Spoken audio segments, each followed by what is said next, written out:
Casa sulle colline, sottotetto, ma soffitto non in andamento, una stanza quadrata, pavimento in legno, una finestra quadrata ad anta unica, un materasso singolo, lenzuola bianche, lungo le pareti un'ininterrotta fila di libri poggiati a terra di costa, alternati a delle piccole pile stabilizzatrici, a cadenza regolare, tutto molto compatto.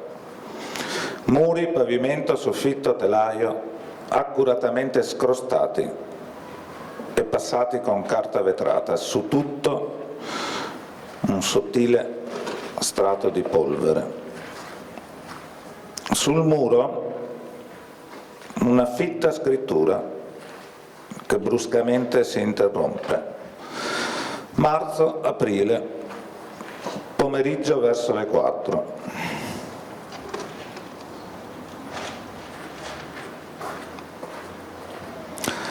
Dove sta scritto che bisogna aspettare?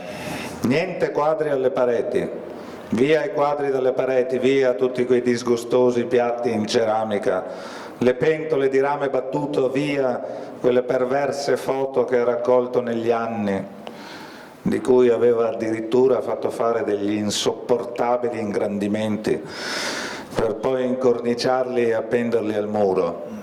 Restava ore a guardarsi.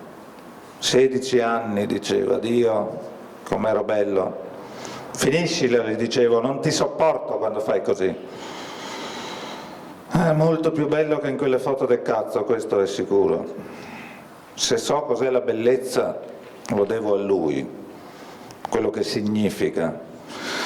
Tutti quegli sguardi addosso, sempre, ovunque andassimo, una riflessione continua, un continuo valutare, soppesare dappertutto, sempre.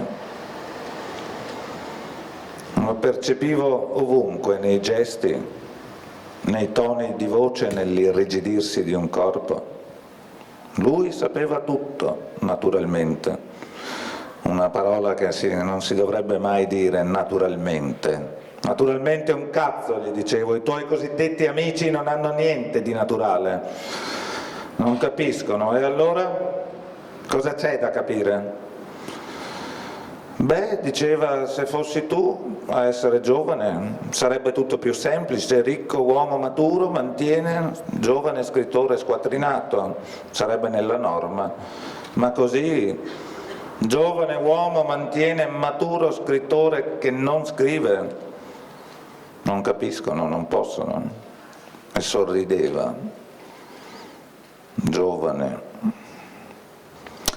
Via le foto prima di tutto, non solo quelle alle pareti, via tutte le foto sparse in giro per casa. Le foto non sono le persone, devo dirmelo sempre, le foto non hanno nulla a che fare con le persone che rappresentano, e neanche con le cose, né le persone. 16 anni. Dio com'era bello, ma non è lui, niente a che fare con lui. Quando aveva 16 anni non lo conoscevo. Via le foto, non fermarsi mai più a fissarne una, dentro nel sacco, una alla volta, quelle alle pareti e quelle appoggiate su quell'orrendo tavolino da salotto che era di sua madre. Tutte quelle ripugnanti cornici di peltro e d'argento che non mancava mai di lucidare ogni giorno. Basta, gli dicevo, mi dai sui nervi, non riesco a scrivere niente. Via le foto di lui da bambino, via anche quelle dei suoi genitori, soprattutto via tutte le foto di sua madre. Una famiglia alle spalle, la sua famiglia sempre alle spalle. 5 sulla cornice del caminetto, 2 sulla credenza, 1 in cucina, cornice in legno, niente vetro nel caminetto direttamente, 2 appese al muro in ingresso, 1 lungo le scale, camera, 2 alle pareti, 3 sul comodino, altre 3 sul cassettone, 1 solo vetro, niente cornice appoggiata a terra di fianco al cassettone, 3 in bagno, 3, una appesa al muro, e 2 sul mobile dove teneva tutti i suoi profumi, creme, latte, detergente, rasoi, schiume, balsami, maschere di bellezza, peggio di una donna. Passava ore a guardarsi allo specchio, attento a ogni più piccola variazione nella tonalità della pelle. Questa ruga, la vedi? Ieri non c'era, mi chiedo cosa sia successo. Tu sai cos'è successo? Sempre allerta contro se stesso. 83, solo quelle esposte, senza contare tutte quelle accumulate dentro i cassetti, nella cassapanca, in una scatola da scarpe sotto scala e nell'album di famiglia che teneva sullo scrittoio di famiglia, nello studio di famiglia, che sembrava piuttosto una cripta di famiglia, e quelle sparse in uno dei suoi portafogli o in qualche libro, una quantità che supera l'immaginazione, tutte nel sacco, insieme ai negativi, e il sacco nel fuoco. Al giorno d'oggi fa sparire definitivamente dalla faccia della terra una simile accumulazione di immagini dovrebbe essere un dovere, sempre allerta contro se stesso, sempre in angoscia al pensiero del tempo che passa. Vedi il sonetto numero 6, prende dai libri appoggiati a terra i sonetti di Shakespeare nella traduzione di Ungaretti, lo sfoglia, all'interno c'è effettivamente una foto, la osserva con attenzione, legge il sonetto numero 6 con la foto in mano. Non lasciare la scarna mano invernale che prima d'esserti già in te distillato l'estate tua denudi. Fa soave qualche fiala, poni a frutto qualche tesoro della bellezza, prima che le giunga l'ora d'estinguersi. Non è simile calcolo quello della vietata usura, e dà a chi lo spontaneo prestito solva felicità. Questo ti frutterebbe un altro te stesso per te stesso, felicità decuplicandoti se vuoi 10 per 1, e 10 volte saresti più felice che tu non sia, se 10 tuoi te stesso 10 volte raffigurassero. La morte che potrebbe fare se allora tu partissi, lasciando te vivente in tua posterità? Non ostinarti perché troppo ricco sei di bellezza a essere preda della morte, facendo i vermi i tuoi eredi. Voleva sempre che leggessi ad alta voce. Non sembra nemmeno lo stesso. Rimette la foto nel libro, il libro al suo posto. Via gli specchi, non voglio specchi in questa casa. Un giorno, anzi una sera, mi stavo spogliando per andare a letto, una vecchia abitudine, quando lui entrò in camera e disse che era suo desiderio, una necessità. Disse proprio così, una necessità, non dormire più con me. Dove dormirai? Dissi. Ti ho preparato una stanza, disse. Sono sempre stato piuttosto ingenuo, mi rivestii, lo seguii fuori dalla camera attraverso la porta, un breve corridoio, giù per le scale, un corridoio più lungo, su per le scale, un breve corridoio, un'altra porta, sembrava la stessa.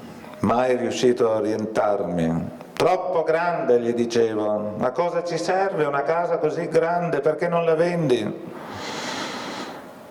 Quando si incazzava la voce gli si rompeva. Vedi il taccuino numero 99/07, si guarda intorno, tra i libri c'è una pila di taccuino, trova il 9907, sfoglia, legge. Quando si incazza la voce gli si rompe, la sua bella voce si rompe, diventa stridula, troppo alta, mi entra nella testa come un coltello e lui improvvisamente mi fa schifo. Gli ho dato un ceffone: non permetterti mai più di usare questo tono con me. Scopato a lungo tutta la notte. Una mattina dopo mi chiese di restare, di venire a vivere con lui, e non ci conoscevamo che da una settimana. Un bel cazzo aiuta sempre nella vita. Chiude e rimette a posto il taccuino. Era una stanza quadrata, con una finestra quadrata. si vedevano le montagne. Il bagno è qui fuori, disse, e se ne andò da dove eravamo venuti.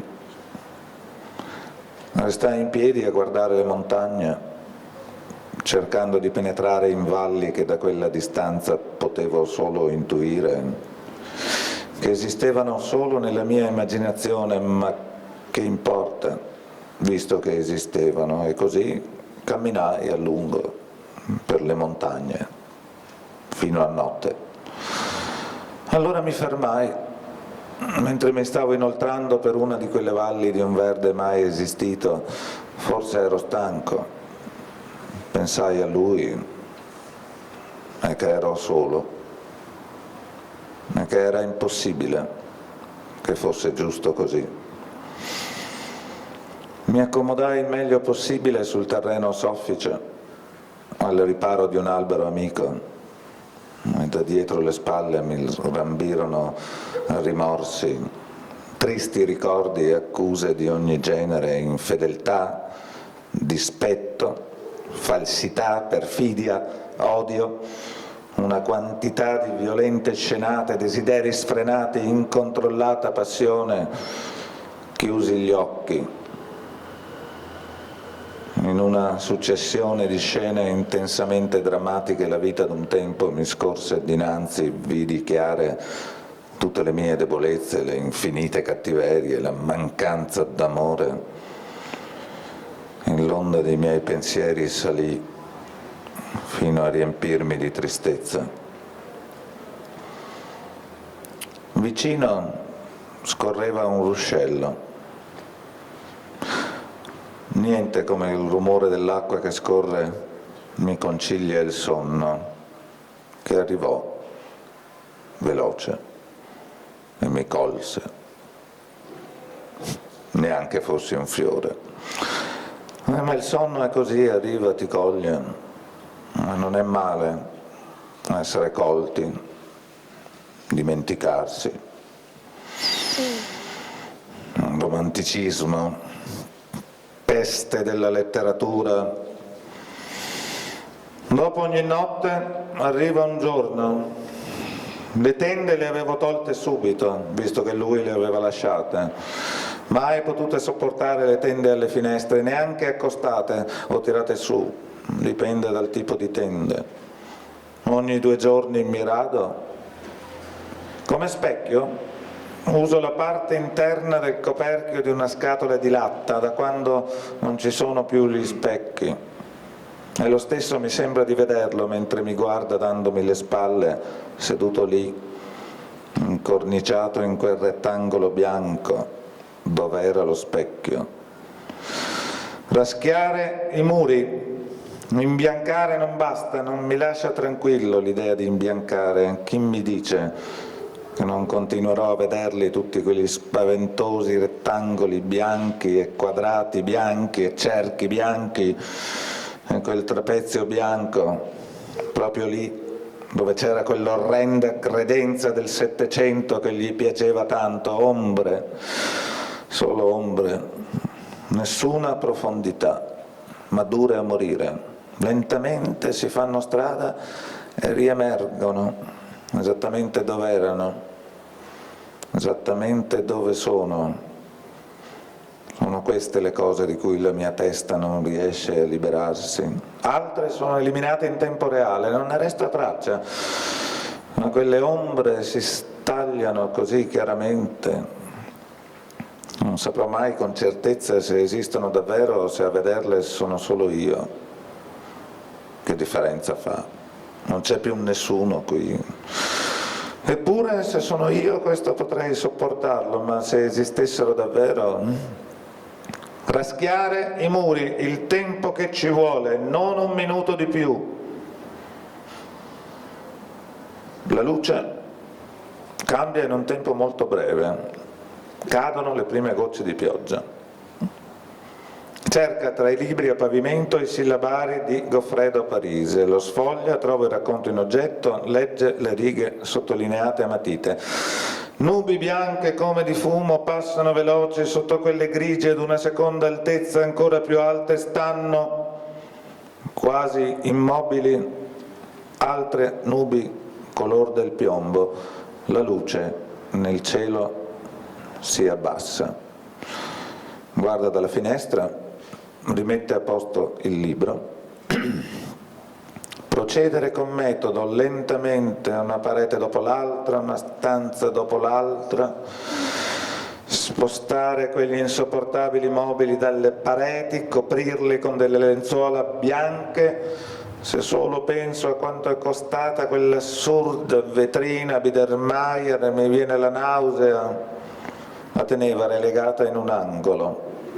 Spendere un pacco di soldi per quel mobile disgustoso, riempirlo di cosiddetti vetri d'autore ancora più disgustosi e relegare il tutto nell'angolo più buio del soggiorno, una natura perversa, su questo non c'è dubbio.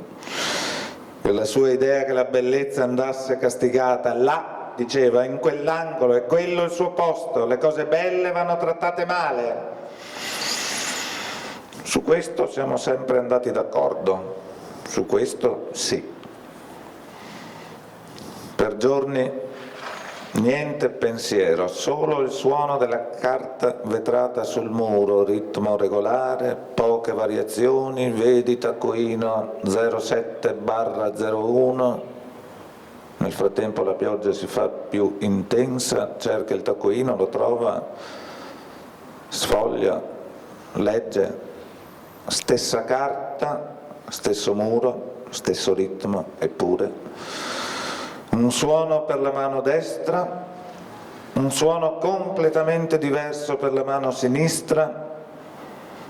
Uno dei vantaggi della mia malattia, un senso dell'udito particolarmente affinato, ammesso che sentire tutto possa dirsi un vantaggio. Richiude il taccuino, lo mette in tasca. Ogni tanto mi permettevo delle variazioni per tenermi compagnia, il suono si rincorreva libero per tutta la casa, lungo i corridoi, su per le scale, entrava, usciva da ogni stanza, si allontanava, si spegneva quasi, ma finiva sempre per tornare. Ottima idea togliere le porte, l'avevo dimenticato, niente porte in questa casa. Che si chiudesse a chiave in camera sua o nel bagno, non potevo sopportarlo. Avevo la chiave, naturalmente. Quando le cose iniziarono a mettersi male, mi ero fatto una copia di tutte le chiavi. Forse sperava che avrei finito per andarmene prima o poi. Stupida checca! Viviamo insieme da anni e ancora non mi conosci? Vedi Samuel Beckett, Primo amore, pagina 5, cerca, trova il libro, legge.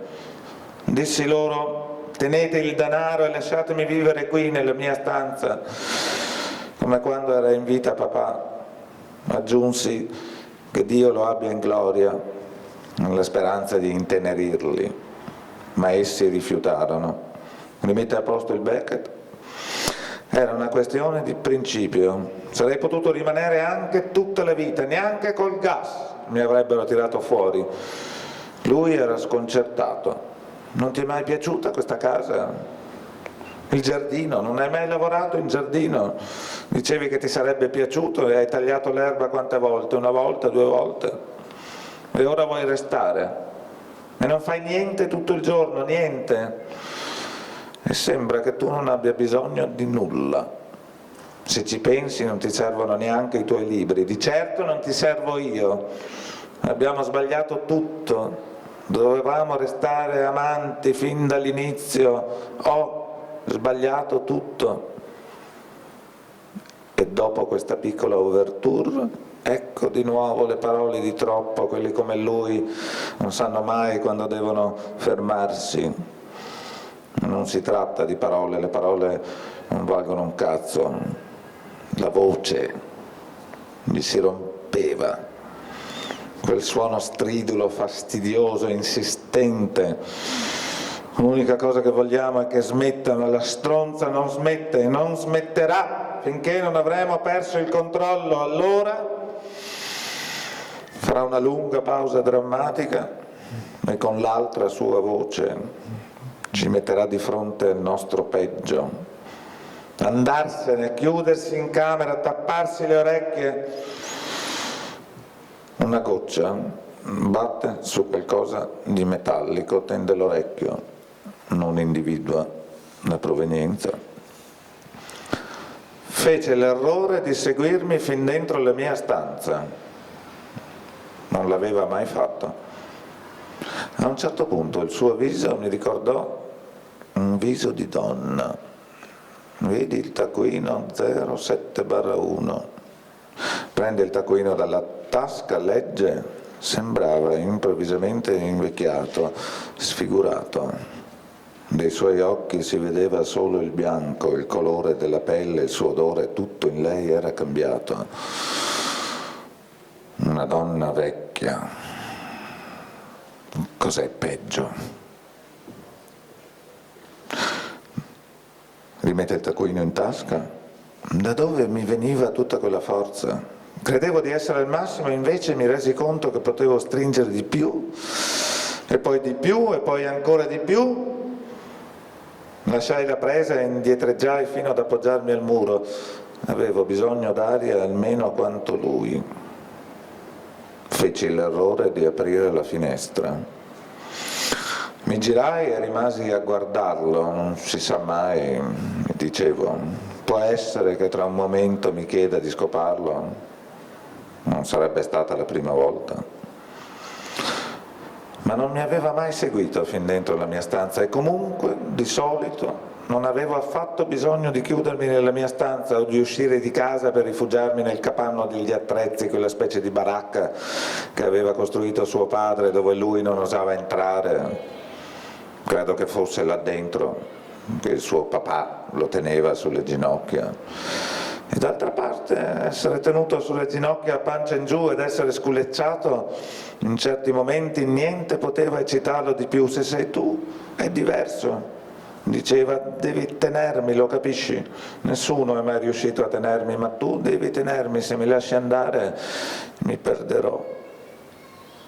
Ma nella mia stanza non era mai entrato, fin qui non mi ha mai seguito e non succedeva spesso che io mi chiudessi nella mia stanza.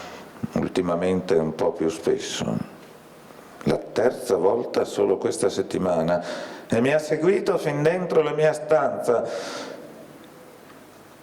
Che avesse qualcuno, molto probabile, se ha deciso di farti fuori come minimo ha qualcuno in vista. Fece per avvicinarmi al letto, lui balzò in piedi, aveva paura di me. Prima che potesse riaversi del tutto, corsi alla porta e la chiuse a chiave, mise la chiave in tasca, mi voltai a guardarlo. Mi aveva molto irritato che avesse paura di me, ma poi, non so, la cosa mi divertiva. Con calma, senza perdere tempo, gli tolsi i vestiti, lo trascinai davanti alla finestra e se tutto fosse andato come al solito, me l'avrei sbattuto dentro subito. Lo l'avrei fatto inginocchiare davanti a me lo sarei fatto giocare un po', poi gliel'avrei sbattuto dentro dicendogli che era stato bravo, che se lo meritava. Anche questo gli piaceva. Ma era entrato nella mia stanza, era evidente che voleva qualcosa di più. Allora lo costrinsi a tenere le braccia tese, le mani strette al bordo esterno del davanzale, culo il più possibile indietro, gambe larghe. Resta così, mi sussurrai in un orecchio. Volevo che avesse il tempo di assaporare fino in fondo la sua punizione e di rendersi conto che poteva contare su di me, sempre. Mai, gli dissi, te l'ho promesso, ricordi, ti ricordi? Non devi aver paura, non ti perderai. Feci l'errore di fidarmi di lui. Gli voltai le spalle per togliermi la cintura e quando mi girai di nuovo non c'era più. Strano a dirsi, non udii nulla, non un urlo, non il classico tonfo, niente. Restai così, in piedi, davanti alla finestra aperta, la cintura in mano, i pantaloni alle ginocchia, il cazzo che non stava più negli slip, mai stato un tipo da boxer. Sul viso avevo un'espressione di sorpresa, lo so, perché restai a guardarmi riflesso sul vetro della finestra, incorniciato dal telaio bianco, immobile, in quella posizione. Neanche Buster Keaton sarebbe riuscito a trattenersi. Quando mi sporsi dalla finestra e guardai giù, lui sembrava che dormisse, steso su un fianco, un braccio allungato, la testa sulla spalla, l'altro braccio lungo il fianco, una gamba distesa, l'altra piegata. In quella piegata c'era qualcosa che non andava. Non era piegata per il verso giusto, ma era bello anche così, disteso sul marmo bianco, mentre un lenzuolo rosso si allargava lentamente sotto di lui. Ogni tanto, al posto della carta vetrata, una spazzola di ferro che raschia sul legno, non troppo a fondo, ma abbastanza per rendere tutto opaco, indistinto, soffice, impalpabile come la finissima polvere bianca sospesa nell'aria tutto intorno a me e su di me e anche dentro di me, e in definitiva su tutto, fuori e dentro di me, nell'aria, quella finissima polvere bianca che rendeva tutto opaco, indistinto, soffice, impalpabile. A un certo punto non ero nemmeno più sicuro di non averlo ucciso io. La cosa è irrilevante, nessuno mi crederebbe mai, anch'io faccio fatica a crederci. E d'altra parte, se è vero che le cose più incredibili accadono di continuo, è pur vero che esse non risultano per questo più credibili. E quando tutta questa polvere si sarà depositata, comincerò a pensare al da farsi. Sì, sono soddisfatto di me. Il lavoro manuale fa miracoli. Ora potrò ricominciare, anche se non c'è nulla che io voglia ricominciare. Forse proprio per questo. Ma l'idea di avere davanti un foglio bianco mi metteva a disagio, mi infastidiva, mi irritava. È la carta che non va bene, non è abbastanza. Niente di artistico nell'atto di scrivere. Vedi taccuino 07/1. Legge dal taccuino. Improvvisa accumulazione di immagini di scrittori che scrivono, Hemingway in braghe corte che scrive su un taccuino, Chatwin, anche lui in braghe corte, che scrive su un altro taccuino, Moleskine, Calvino che scrive una lettera, Calvino che corregge una lettera, Calvino che scrive a macchina, Parise che scrive a macchina in braghe corte, Parise in mimetica che scrive su un taccuino, Piovene che scrive a macchina in doppio petto una lettera a Parise, Virginia Woolf seduta alla sua scrivania che scrive, la testa china sul foglio, Virginia Woolf seduta alla sua scrivania che guarda davanti a sé, in mano ha una penna, la penna è sul foglio, Carver in piedi alla sua scrivania, lo sguardo all'obiettivo, in mano una penna, la penna sul foglio, battuto a macchina. La serie sarebbe infinita, affanculo la carta, le penne, le macchine da scrivere, le scrivanie. Scriverò tutto, ma non sulla carta, altrimenti perché ci saremmo dati tanto da fare. Scriverò sulle pareti come se scrivessi sulla carta, stesso carattere, stessa formattazione, pagine più grandi. Cominciare dalla mia stanza, la più lontana, la più in alto. Invecchiando non mi sarà più così facile fare le scale, non mi faccio illusioni, so bene che non arriverò mai alla fine, ma non è una buona ragione per fare le cose così senza pensarci. Metodo, per tutto ci vuole metodo. E mentre scorrevo nella testa parete per parete quel libro unico e meraviglioso, ecco la pioggia. Tutto il giorno, tutta la notte, tutto il giorno, un'altra notte, la mattina dopo ancora, per tutto il giorno e di nuovo notte. Non piove più. Tende l'orecchio, resta in ascolto cercando di capire da dove arrivi quello sgocciolio.